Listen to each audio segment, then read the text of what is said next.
Hello and welcome to Pluribus Unum's Fireside Chats. Not as good as FDR's, but hey, it's something. Now, before we get into the main topic of the video, you'll of course probably know that I originally planned to do something else. I planned to take another political quiz, one that actually had an interesting concept. But then I remembered, oh shit, wait a second, something big is happening in my state in like 3 days, so, well, I mean, when this comes out, it'll be like tomorrow. So, I'm gonna have to cover that more likely. It's a shame I didn't get a chance to interview any of the candidates, though. That's because pretty much everybody who's tried to do an interview with me has kind of flaked, for one reason or another. But anyways, that's not important. Let's just move on from that. Let's get right into the news. First, coming from Illinois, Willie Wilson to run as an independent for U.S. Senate against Dick Durbin. Wealthy businessman and Chicago pastor Willie Wilson says leading Democrats, including longtime U.S. Senator Dick Durbin, haven't returned his calls. "I guarantee they will want to call me now," Wilson said Tuesday as he announced that he'll run as an independent against Durbin in next year's elections. "As an independent Democrat, I wish to go to the belly of the beast of Washington, D.C." Wilson hasn't succeeded in previous runs for elected office, including a messy bid for President of the United States in the last national cycle, but his fourth place finish in April's crowded mayoral race and the $1.6 million of his own money that he spent on that campaign has given him both credibility and name recognition. Wilson came under scrutiny during the mayor's race for continuing his long-standing practice of giving away loose cash and envelopes of money to churchgoers, but the state elections board determined that practice was within legal bounds. Unlike 4 years ago, Wilson told reporters Tuesday that he will not be casting a vote for President Donald Trump in 2020, in part, he said, because of Trump's tariffs on Chinese goods are costing American families. So anyways, Willie Wilson, most of you probably don't know who Willie Wilson is, but Willie Wilson is a very popular Chicago politician. Willie Wilson has run for Chicago mayor in 2015 and 2019, and has run for president in 2016 in the Democratic primary. Now, both of his mayoral races, I think, were endorsed by Congressman Danny K. Davis, and his second mayoral bid was endorsed by the Chicago Libertarian Party and the Chicago Republican Party. Not the Illinois Republican Party, just the Chicago branch. No, I think it's the entire Illinois Libertarian Party that endorsed him. But anyway, like, he was well known for giving his cash away, pretty much, like, thank you. Like, he would go to the traditionally black neighborhoods and give them, money in their churches. And they were like, wait a minute, hold on a second, whoa, is this legal?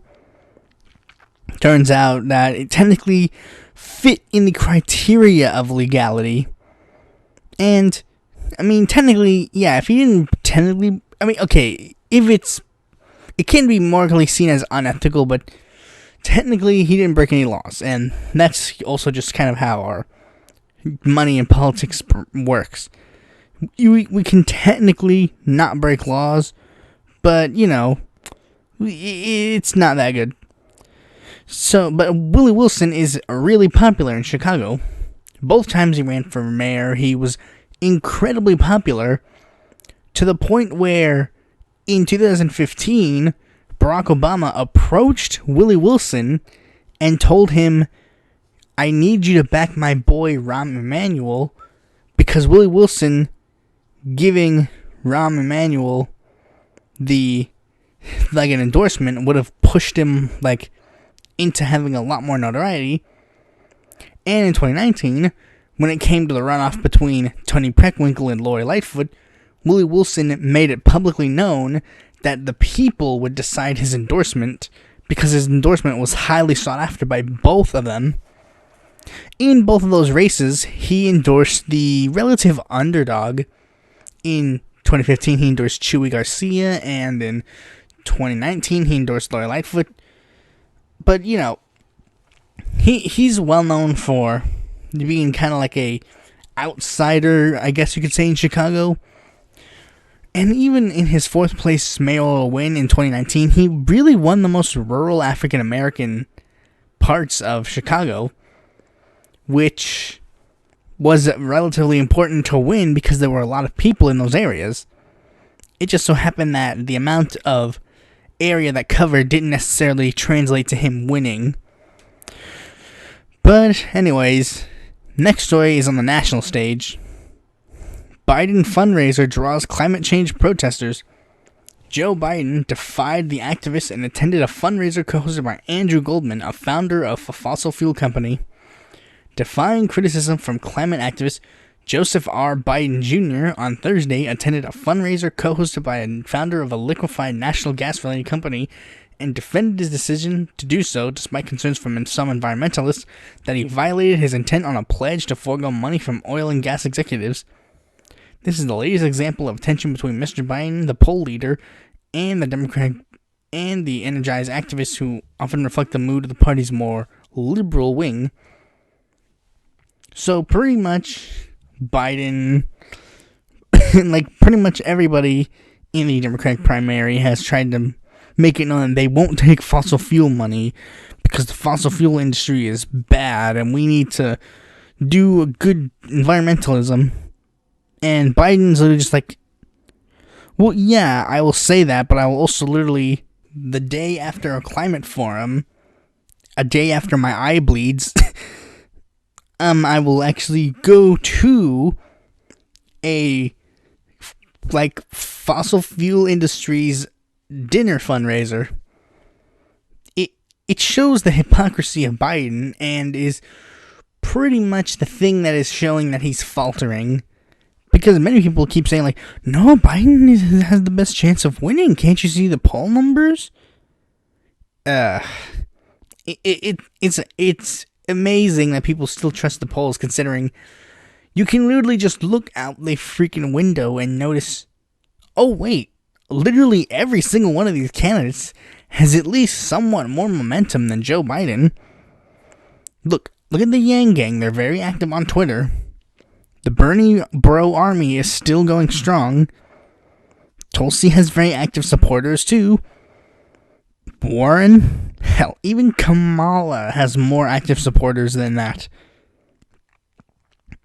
It's just really stupid that people still think Biden is like the leader and the most likely to beat Trump.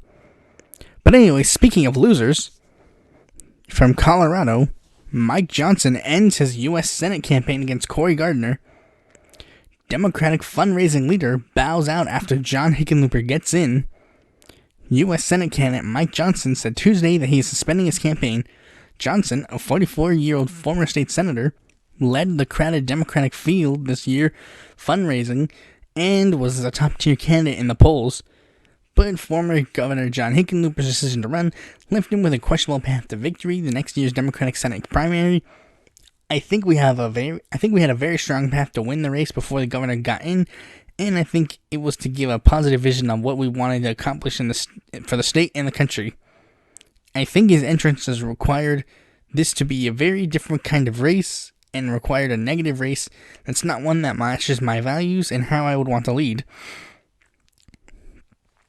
Now, the thing about the Colorado Senate race is that Colorado is very likely to flip the next time around. And as such, there have been a lot of people who have tried to capitalize on that. Like Mike Johnson, Andrew Romanov, Stephanie Spalding, Lorena Garcia, Dustin Letziel. You know, there were a lot of people who were running in this race. Each of them were kind of running for a different field, like a different crowd, I guess. Stephanie Rose Spalding was kind of like the Bernie of the race. Andrew Romanov was more of the Warren of the race. You know, progressive, but not too much. Like, you can definitely tell that there are more progressive options in the race. Lorena Garcia and Dustin Letziel were kind of like the Yang and Williamson.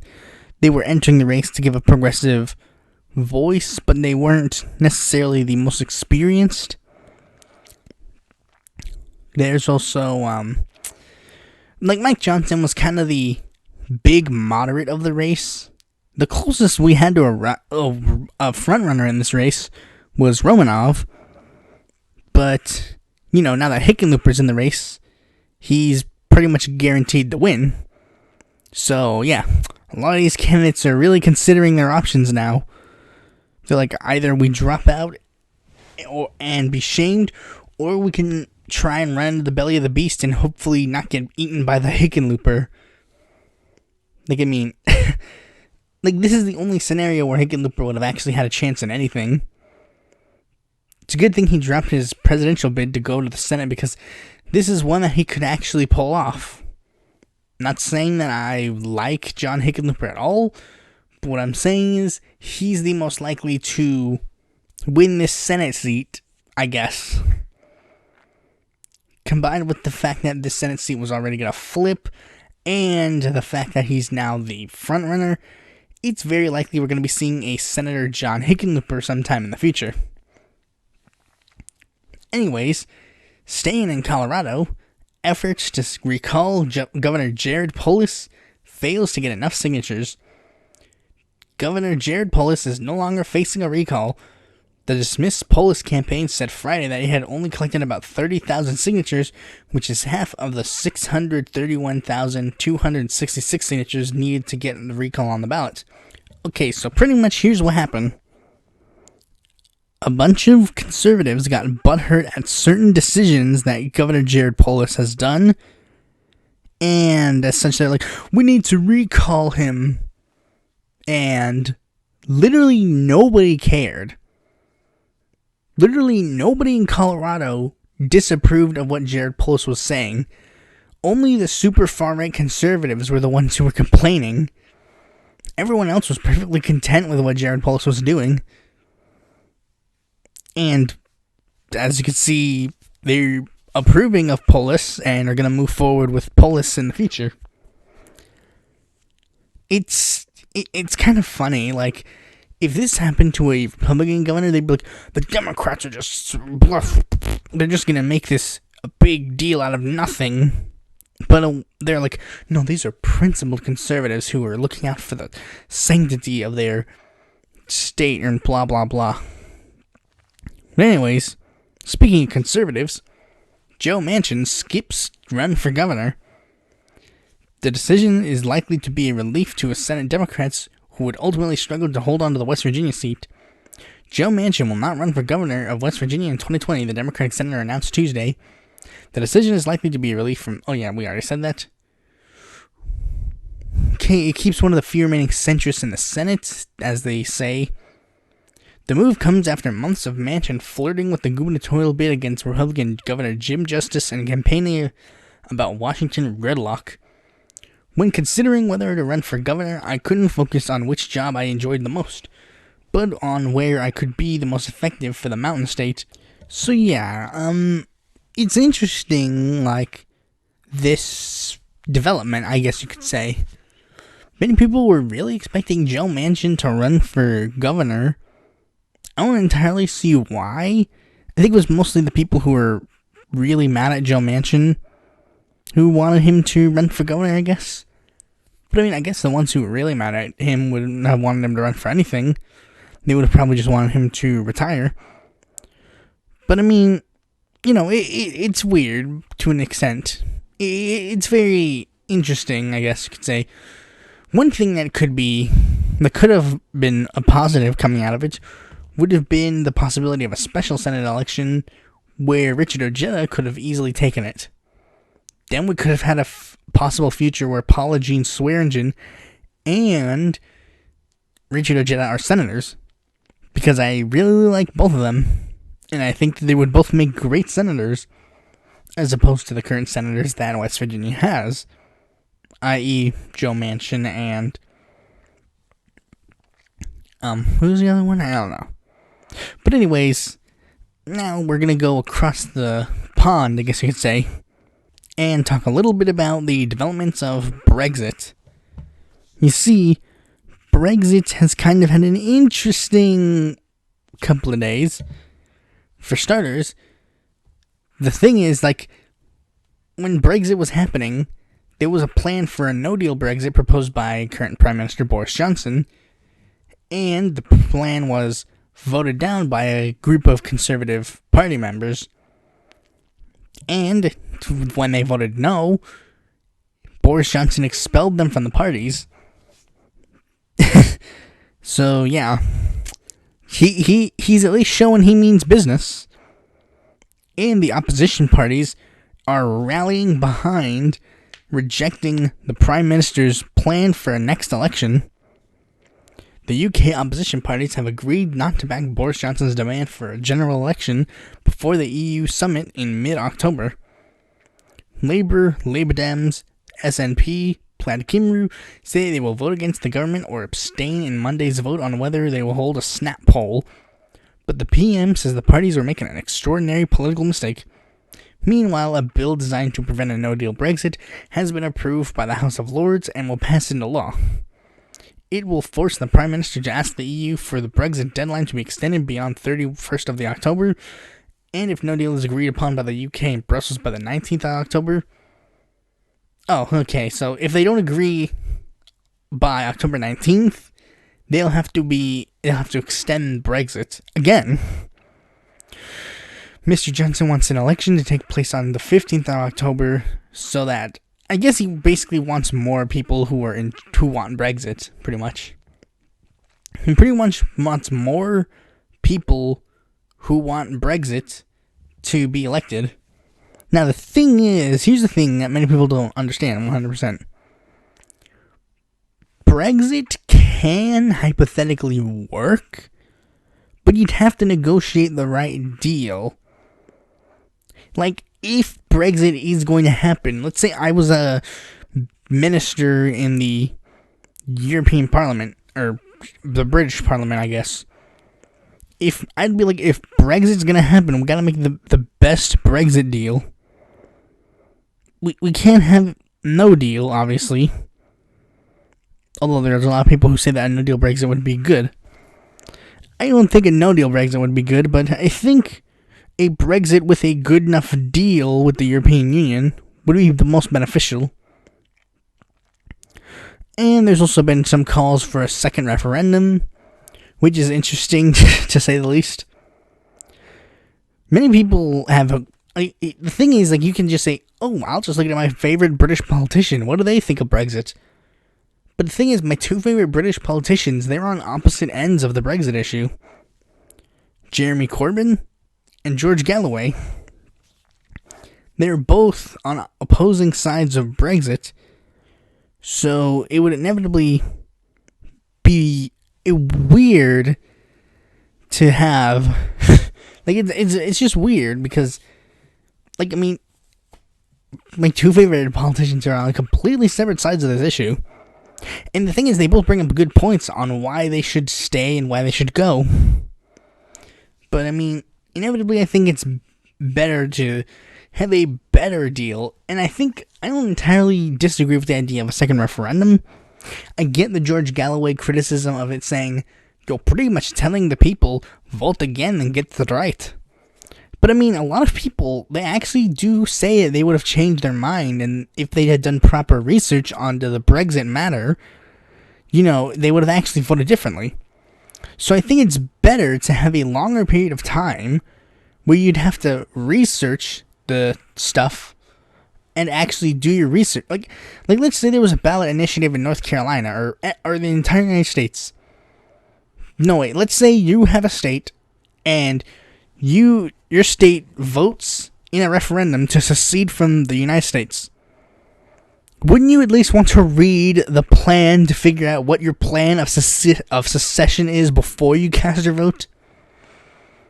Like, let's say you're like, oh yeah, well, I mean, if I secede, then that means I'll lose my American citizenship. I'll no longer be able to run for Congress. All my congressmen will no longer be in the United States. Will be brought into the United States as representatives of us, and will have no voting power. But I also get this free keychain, like something like that. I know that's a stupid example, but let's just say hypothetically in that scenario, that was the case. And the thing about Brexit is another thing, like, people don't bring up. Brexit was only popular for the UK. Well, I mean, not the UK. Well, I mean, yes, the UK, obviously, but the thing is, like, people who were in England and I think Wales, mostly, out of all of the constituencies that are part of, like, all the countries that are part of the UK, England voted overwhelmingly to leave the European Union. I think Wales was more divided on the issue, but the other three, Garrettmar, I think it's Garrettmar, Northern Ireland, and Scotland, all voted to remain in the European Union. Now, despite the fact that 3 out of 5, possibly 3 out of 5 or 4 out of 5 constituencies of this conglomeration voted to leave the European Union. I mean, despite the fact that 3 out of 5 of them 100% voted to stay, they're getting dragged along to leave too. Like, is that fair? Now you could also say, well, I mean, why don't they just vote to become their own countries? Here's the thing, I think it's one slight hypocrisy of George Galloway. George Galloway is super like, we need to leave the European Union. But then when Scotland ever says, like, you know, maybe we should leave the UK, he'd be like, no, you can't leave the UK. It's like, George, you're kind of slightly hypocritical in that regard. If you're for them staying in the EU, have them stay in the EU. But if you're not, just let them. They should have the ability to vote for themselves if they want to stay in it or not, I guess. But anyways, next story is from the Republican Party. Republicans to scrap primaries and caucuses as Trump challengers cry foul. 4 states are poised to cancel their 2020 GOP presidential primaries and caucuses. The move would cut off oxygen to Donald Trump's long-shot primary challengers. Republican parties in South Carolina, Nevada, Arizona, and Kansas are expected to finalize the cancellations and meetings this weekend, according to 3 GOP officials who are familiar with the plans. The moves are the latest illustration of Trump's takeover of the entire Republican Party apparatus. They underscore the extent to which his allies are determined to snuff out any potential nuisance en route of his renomination, or even to deny the Republican critics a platform to embarrass him. Trump advisors are quick to point out that the parties of an incumbent president seeking re-election have a long history of canceling primaries and note that it will save state parties money. But the president's primary opponents, who have struggled to gain traction, are crying foul, calling it part of a broader effort to rig the contest in Trump's favor. Trump and his allies and the Republican National Committee are doing whatever they can to eliminate primaries in certain states and make it very difficult for primary challengers to get on the ballot in a number of states, said former Representative Joe Walsh. The thing is, like, here's the thing many people don't realize. Parties can do this. This is 100% a thing parties can do and will do. The thing is, this has happened before, and not even the Republican Party, not just the Republican Party. Every time there's a Democratic incumbent, usually they'll cancel it at all. Like, they'll cancel the primaries. Like in let me explain. In 2012, no big primary challenger came to challenge Obama. We all know that. But many challengers won at least one delegate. The most prominent being John Wolfe Jr., who won at least 20 delegates. But for some reason, him, Randall Terry, and a couple of other people, like Jim Rogers, I think is the other guy's name, and Keith Russell Judd, those 4, it just so happens that they didn't file the correct paper that would allow them to get delegates. They just so happened to not file that paper. All 4 of them, conveniently. What a coincidence! Or maybe it's not a coincidence. And most of the time, they just, sometimes they do allow primaries for president. Because here's the thing, I think these are mostly caucus states, but if they're holding a primary, how can you really cancel a primary? Because isn't the primary, all of the candidates running in the Democratic primary for, all of them? When you're voting in the Democratic primary, isn't it, Democratic president, Democratic state rep, Democratic House rep, Democratic senator, governor? Isn't it an actual just regular ballot, but just for primary races? I haven't voted in a presidential primary before, because I wasn't old enough to vote in the 2018 primaries, which is why Richard L. Watkins didn't get to have my vote. But, again, you can't really cancel a primary, but they will try and do anything they can to quell opposition.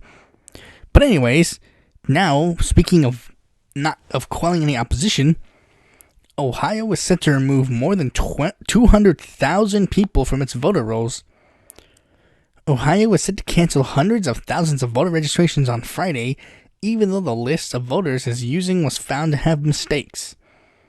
Ohio Secretary of State Frank LaRose published a list of 235,000 voters at risk of losing their registrations in August, but soon discovered that there were errors and corrected them. The following month, in August, voting rights groups said that they would identify an additional 4,000 people who were incorrectly added to the list. The Columbus Dispatch also reported more than 1,600 people who were erroneously added because of a technical error. Since early April, voting rights groups have been combing through LaRuse's list in a mad dash to urge voters to check their registrations. Part of the effort includes a plan to text as many people on the list to check their voting records. Voting rights advocates say that LaRose should pause the removal to give people more time to check the list. He's not going to, obviously, because the thing about Republicans, this guy's a Republican, by the way, he will do everything in his power to make sure that people don't get to vote. Voter ID laws, removing voters from voter rolls. The thing about voter ID laws is, they're so fucking stupid. Oh wait, your name is Lerus Rosa, but on your birth certificate, it has a hyphen. But on your voter registration, it doesn't have a hyphen. Sorry, but you're just not the same person. We can't allow you to vote. That's the kind of shit that they pull. It's stupid. It's just fucking stupid, really. Why? I know why, because they'll do it so that people can't vote. Because the thing is, here's a hint, many people don't realize this. A lot of people do realize this, but Republicans seem to like to pretend that it's not true, but it is. When more people vote, the less likely the Republicans win. That's just a fact. I'm gonna move on to the next story because that's all I can really say in that regard. So this one is actually 2020 watch, but in a 2020 watch in a way that is not expected. Howard Schultz, former Starbucks chief, won't run for president in 2020.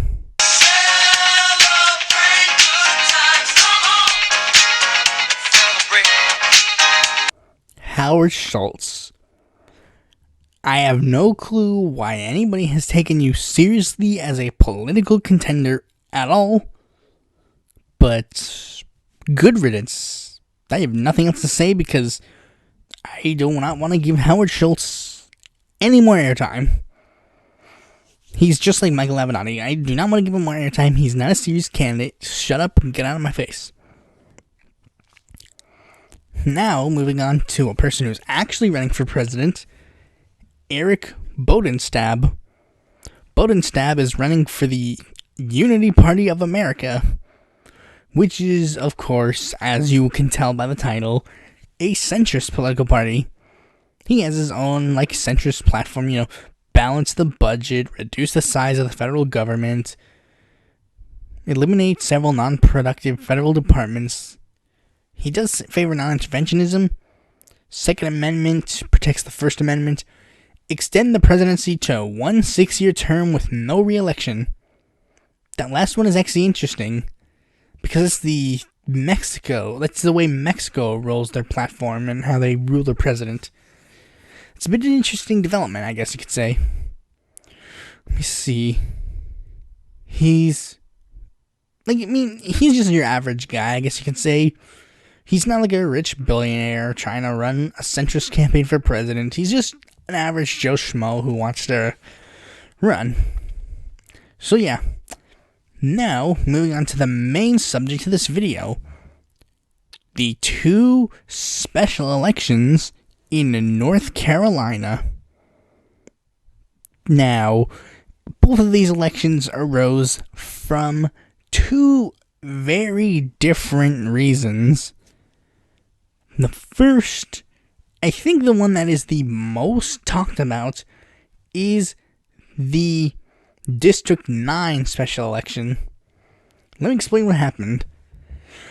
In 2018, there was in 2018, we had a election for every House race in North Carolina, obviously.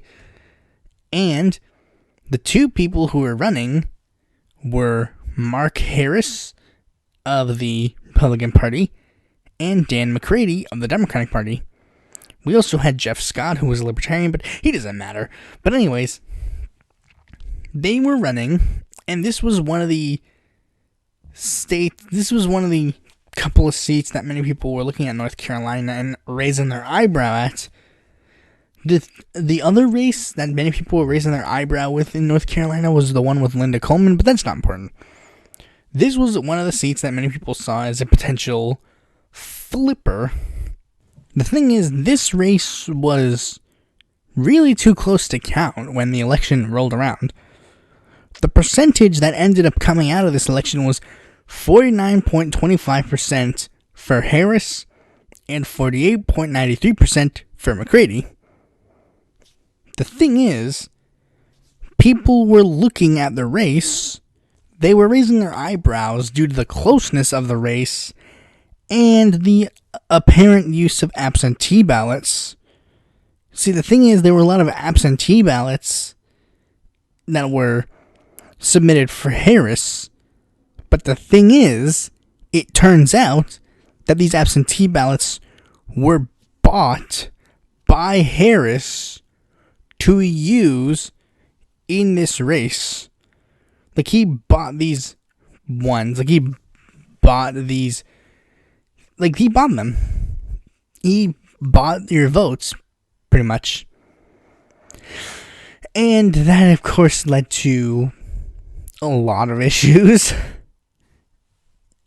The biggest one being that this race just was never certified. And they decided to officially do a do-over. They were going to do this race again. This time, of course, Harris would not run because his name had been tarnished. So, in his place, a lot of Republicans sought to win, trying to get in the seat. Chris Anglin, Lee Brown, Kathy Day, Gary Dunn, Matthew Ridenhour, Stevie Rivenbank, Stoney Rushing, Fern Schubert, Albert Lee Wiley Jr. There was a guy called David Blackwelder who withdrew from the race. But the one who ended up winning was State Senator Dan Bishop. Bishop was endorsed by the likes of Donald Trump, Kevin McCarthy, Ted Cruz, whereas Ridenhour actually had the endorsements of people like Ron Paul and Rand Paul. So, take that as you will. And the thing is, due to the fact that this race was seen as the, just McCready trying to win his seat back, McCready was the only one who ran the Democratic primary. And he pretty much received the endorsement of a lot of Democrats. A lot of prominent Democrats and not so prominent ones. some prominent ones in North Carolina like Dan Blue and Jim Hunt and Jeff Jackson and V. Lyles, but also some ones who were on the national stage like Cory Booker and Elizabeth Warren and Eric Swalwell. Eric Swalwell being prominent. Jeff Scott, during the election hearings at the State Board of Elections, decided that he was going to run again, and so that the Green Party could keep their ballot access in North Carolina, Lauren Allen Smith, a teacher and school board candidate, decided that he was going to run again. I mean, he wasn't going to run again, but this was going to be his first run. He was going to run for this federal office. I'll get into how that race could possibly end up later, but now I'm going to go over the other special election going on. The one going on in District 3. That one's not going on due to any electoral fraud, but this one's going on because Walter B. Jones, the incumbent Republican representative, passed away. I think it was on his birthday. I think it was on his... Yeah, it was on his birthday, sadly. His 76th birthday was the day he died.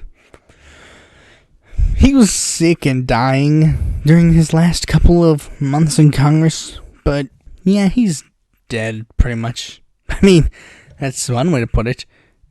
One thing I'll give Walter B. Jones credit for is that he's actually willing to change on his issues. Like, let me give you this anecdote on why Walter B. Jones is honestly one of the best reps NC had at one point. Like, for starters, the National Organization for the Reform of Marijuana Laws gave Walter B. Jones a B+, which is a higher ranking than our 3 Democratic representatives and our Democratic governor. So, yeah, that's one thing.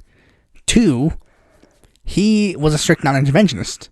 Now, originally, he was a huge supporter of the Iraq War, but the thing is, he, like, one person, like a general who died in the war in Iraq, he went to his funeral. Walter B. Jones went to the veteran's funeral. He talked to the veteran's wife, and then pretty much said, "Fuck, what the hell did I do?" And then became a strict non-interventionist from that point forward. And here's the thing. He even kept a binder full of letters from constituents whose children went and died in Iraq. He kept that in his home, in his congressional office, and was quoted as saying he will live with the guilt of voting for the Iraq War for the rest of his life. That guy was actually really cool. I really like Walter B. Jones. I wish I could have actually done one of those remembrance videos on him, but, it just didn't pan out. So anyways, a lot of people were trying to replace him in the House. On the Republican side, we had Kevin Biko, Paula Benamont, Graham Boyd, Celeste Cairns, Gary Saris, Chimmer Davis Clark Jr., Don Cox, Francis DeLuca, Phil Law, who had tried for this seat twice before, Jeff Moore, Michelle Neeks, Mike Payment, Eric Rouse, Phil Shepard, Michael Spilassi, Joan Perry, and Greg Murphy. So yeah, this was a pretty open seat for the Republicans. Now, the only ones that I'll bring special attention to were Greg Murphy and Joan Perry, because the election results were so close for them, they had to go to a runoff. And Greg Murphy ended up winning the Republican nomination. On the Democratic side, we had Ernest T. Reeves, Dana Outlaw, Ike Johnson, Gregory Humphrey, Richard Bue, and Alan Thomas run for the nomination. Richard Bue pretty much had the support of veterans like Seth Moulton, Vote Vets, Richard Ojeda, Amy McGrath. Alan Thomas had the support of Representative G.K. Butterfield. Alan Thomas eventually won the nomination. Personally, I supported Ike Johnson's bid for the office. because Ike Johnson was the most progressive, and I actually asked him, like, what are your thoughts on Medicare for All? And he's like, yeah, I want Medicare for all. I want healthcare as a human right. On the Libertarian side, we had Tim Harris and Shannon Bray. Shannon Bray did not win the nomination. Tim Harris did. Tim Harris had 75 votes to Shannon's 59. Shannon is not officially done with the electoral politics because he's going to be moving on to the Senate election next time around. And much like how the Green Party was trying to win this, like how they're trying to keep themselves on the ballot, the Constitution Party in North Carolina has to keep themselves on the ballot, and they are nominating Greg Holt to be their nominee. He was the only candidate who filed a run, ergo, he will be their candidate going forward. And the thing is, both of these races are kind of interesting because they're giving third parties a bit of a chance. Like, I remember seeing a TV special where it was like, it was still during the runoff, and it was like 5 candidates left for District 3. It's like Tim Harris, Greg Holt, Alan Thomas, Joan Perry, and Greg Murphy. And then for the other one, all the candidates have been invited to debates. I think there's one debate that they invited them to. There was another debate that Alan Smith and Jeff Scott weren't invited to. But I mean, when you're a third-party candidate, that's what you're going to do. In fact, there's actually a funny thing. There was a debate where Alan Smith, Jeff Scott, and Dan McCready were all on the stage, but Dan Bishop was not. McCready left halfway through the debate and then sent an email to his supporters, basically with a cropped picture of McCready in an empty seat saying, like, when Dan Bishop doesn't show up to your, like, he's like, when the enemy doesn't show up to your debates. And then Alan Smith was like, yo, bro, zoom out the picture. You'll see the debate. It was 3 candidates. So, yeah. Third parties aren't exactly being treated the best in these elections. But then again, are they ever treated the best? So anyways, I'm going to give you pretty much how, like, my predictions, I guess you could say, and how they will, pretty much how these elections will probably play out. So here's the thing. Currently, I'll start with District 3. Because District 3 was kind of the most cut and dry, to be honest. You see, it's cut and dry in the sense that, like, the reason why so many Republicans entered the race was because the seat is very Republican.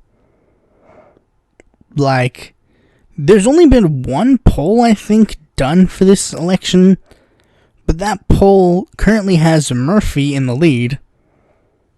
So, it's very unlikely that Alan's going to be taking that seat anytime soon. And to be honest, I think it's really because Alan, he's not really doing anything. Like, I mean, to be fair, I'm not in the Outer Banks. I'm not in his district. Maybe he's putting more boots on the ground than I'm giving him credit for. But his website, his barren on policy, I will lower prescription drug prices. Yeah, but you got more detailed plans? Okay, so that race isn't interesting at all. The interesting one is District 9. That's the most interesting race that people have been touting. Because this race has something many people don't 100% understand. Like, the predictions that many newspapers have been, and news organizations have been levying on this race, like, have been pretty much the same. Toss-up, toss-up, toss-up. Nobody really 100% knows where this race is going to go. It is entirely in play. Like, there have been currently 5 polls that have been released for this race. Dan Bishop leading in one, Dan McCready leading in another, Dan McCready leading in another, Dan Bishop leading in another, and then one where they're tied. The most recent poll has Bishop in the lead, but not by much. I think it's 46-45. And average polling has McCready at around 46.43%. So it's very, very likely that McCready could win this seat.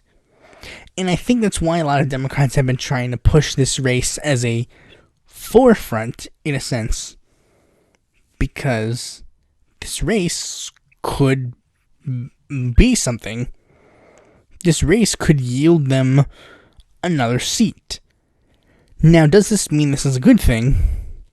Well, it's a good thing for all those blue no matter who Democrats. But I do not like Dan McCready. Because Dan McCready has been openly endorsed by the New Democrat Coalition and the Blue Dog Coalition. So he is a moderate Democrat, and I will not be supporting him anytime soon. I'm currently supporting Lauren Allen Thomas for the seat. I wish I could have had the chance to interview him, but I didn't, because I really didn't know when this race was going to happen. So here's to next time. Maybe Allen will run for Green Party candidate for Senator of North Carolina. That's honestly all I have to say on that matter. It's very likely that Greg Murphy will win in District 3, and it seems very likely that McCready will win in District 9. But then again, it's kind of close, so maybe Dan Bishop will win. Thanks for watching this video. Be sure to like, comment, subscribe, and click that bell to be notified when a future video of mine comes out. And if you're interested in more content from me, you can go to my website or follow me on Facebook, Twitter, or Quora, or check out my articles on the Independent Political Report.